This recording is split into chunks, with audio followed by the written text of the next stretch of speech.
आज आपण मकर संक्रांत स्पेशल तिळाचे लाडू पाहणार आहोत। तर त्यासाठी मी अनपॉलिश तीळ घेतलेले आहेत 1/2 किलो आणि ते कढईमध्ये छान खरपूस कटकट असा आवाज येईपर्यंत मी परतून घेणार आहे।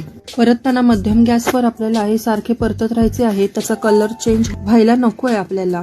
तर याप्रमाणे आपले तीळ भाजून झालेले आहेत, ते थंड करत एका पसरट भांड्यामध्ये ठेवलेले आहेत। त्यानंतर इथे मी 1/2 किलो शेंगदाणे घेतलेले आहेत आणि ते सतत हलवत व्यवस्थित खरपूस होईपर्यंत छान परतून घेतलेले आहेत। चांगले परतून झाल्यावर आपल्याला एका पातेल्यामध्ये हे थोडेसे थंड करून घ्यायचे आहेत, म्हणजे सहज सालं निघतात। आणि सालं साफ करून मी हे घेतलेले आहेत आणि एका पसरट वाटीने किंवा पेल्याच्या तळाने आपल्याला हे शेंगदाणे बारीक तुकडे करून घ्यायचे आहेत। मिक्सर मध्ये लावले तर त्याची पावडर होऊन जाते आणि एकसारखे आपल्याला मिळत नाही, तर त्यासाठी मी या पद्धतीने ते बारीक करून घेतलेले आहेत।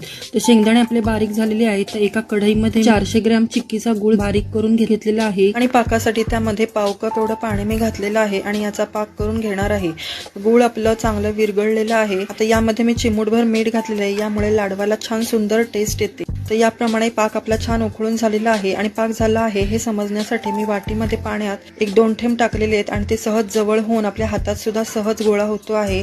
तर या स्टेजला आता मी 1 चमचा तूप घातलेला आहे आणि साधारण 1 ते पाऊण चमचा वेलची पूड घातलेली आहे आणि छान ढवळून झाल्यावर एका सुक्या खोबऱ्याच्या वाटीचे मी पातळ काप करून असे बारीक बारीक उभे असे तुकडे करून घेतलेले ते यामध्ये मी टाकलेले आहेत। त्यानंतर बारीक केलेले शेंगदाणे आणि भाजलेले तीळ घालून एकत्र एकजीव होईपर्यंत हे सर्व पाकामध्ये मिसळून घेतलेलं आहे।